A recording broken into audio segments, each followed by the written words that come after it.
have ordered from them, you know how exciting this box is. This is my mixed tiles order. It just came in. I'm gonna show you what I got, and I am very excited because I was able to get 12, I think, for $69. So I ordered a couple of sets, and I'll probably be ordering some more later because I'm starting to decorate this house. But let me show you. These are wedding pictures that I got of my daughter's wedding, and then I have a little one thrown in there for my graduation. And I like the way they come in these like little like box layers with tissue paper in between each one, so you won't mess up any of the layers. And then there's some thrown in here from our family photo shoot that we recently had done.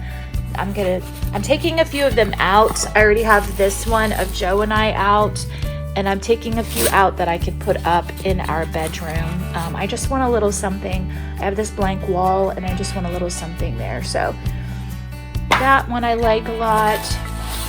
All right, let me take out the next set.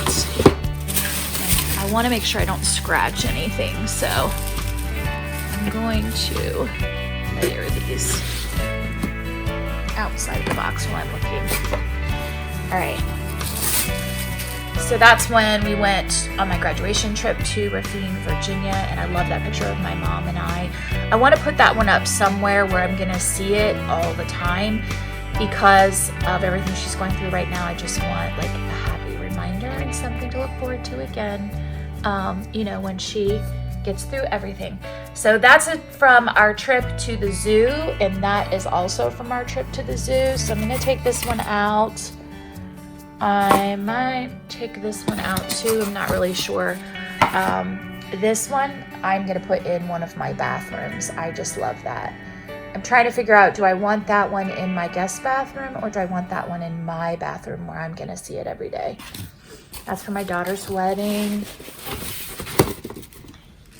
Hold on. And then these are some more wedding pictures. I'll probably put wedding pictures in the hallway and maybe a few of them in the living area. And then I have a couple more down here. This is my graduation. That'll probably go in my office. Then there's this one of Grayson and I, maybe go in my office too. And then just a picture from our family photo shoot of Tucker and Katie. So I love it. So excited. So today I think what I'm gonna do is, I think I'm gonna put this one in the middle, and I'm going to put this one on one side and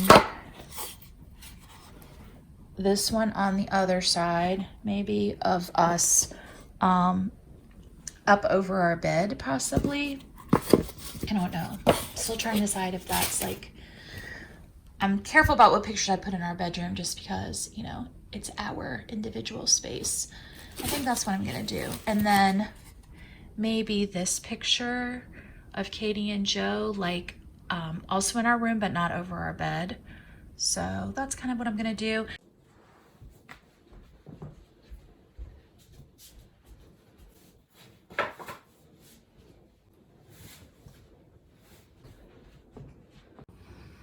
I like it. And literally, I didn't measure a thing. I did have to move some things around a little bit, but I really like it.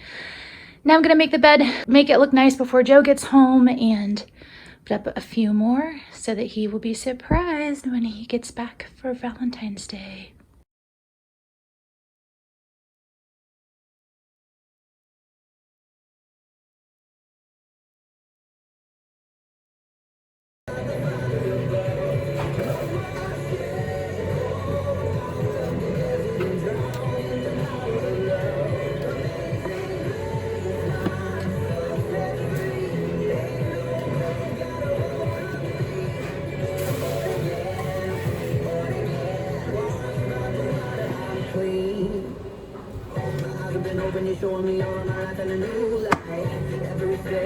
It's cold.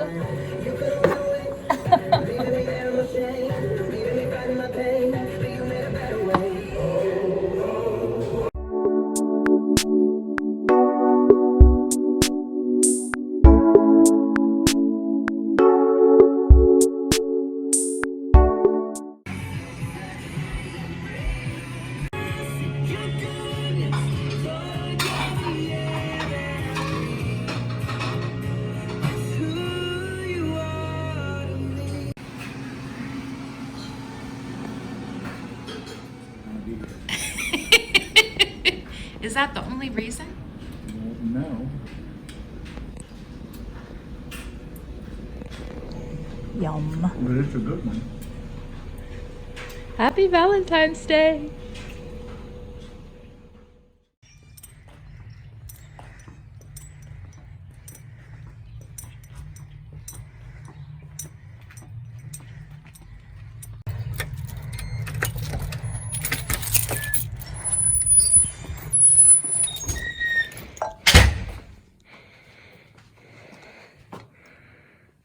Please face to the detector frame. Please face to the detector frame. Normal temperature. Normal temperature.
So I just sort of jotted down in my journal some of the things that I do to personalize learning for my students.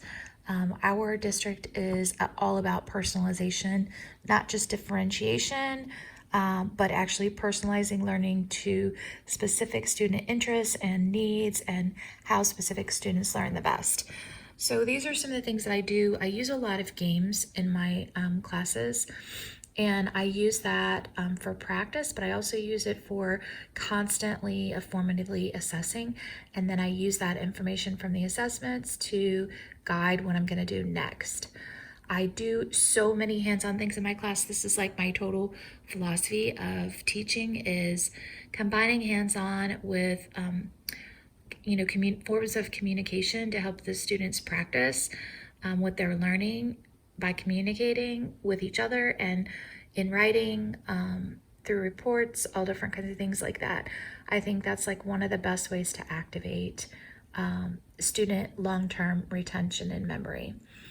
So I had down here some ideas like making a book, which I talked to you about. I'm going to have my sixth graders do for thermal energy transfer. I have students write writings to talk about what they personally relate to that they learned. Then I have students work with other students in breakout rooms all the time. So the students that learn by talking to others, that is a great way for them to learn. Lots of immediate feedback through the quizzes and the question of the day. Every day I start my day with a question of the day or like some sort of activity prompt for the day.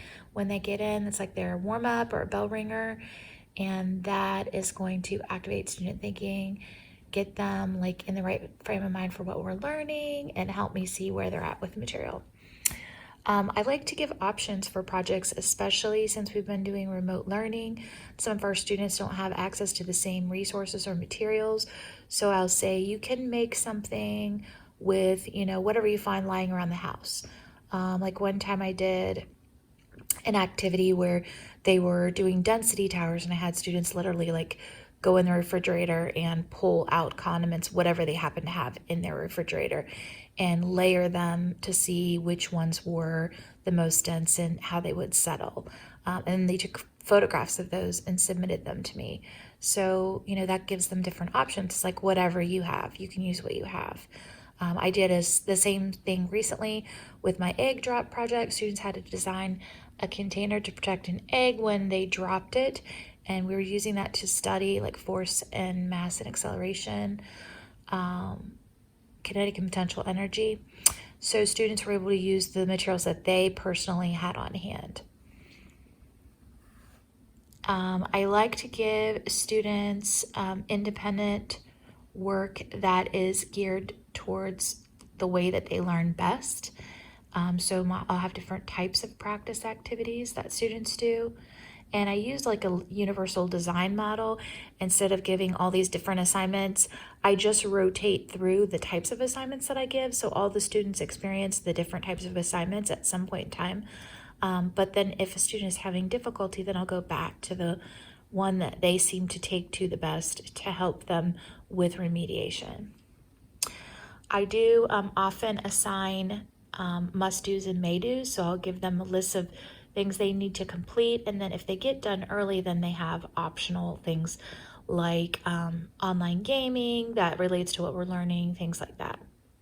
I do give pre-tests, and then I will accelerate the learning if the students already have a good foundation of knowledge in what we're learning, or if particular students are standing out as having like really learned that material already, then I can give them an independent project to do.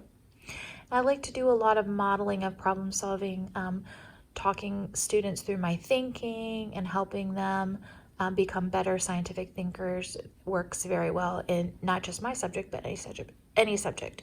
So that's not all the things that you can do to personalize learning. Of course, you've got to think like which students really love music, which students love like rhymes, rhythm, which students just like to spend time working with others, which students need to like kind of brood and work on their own. Like there's so many different factors. You've heard of them as called the multiple intelligences, but really it's just like learning preferences. And you can personalize learning by learning more about your students' preferences and what they tend to take to for their own learning. And then just use those types of activities in your class whenever you can.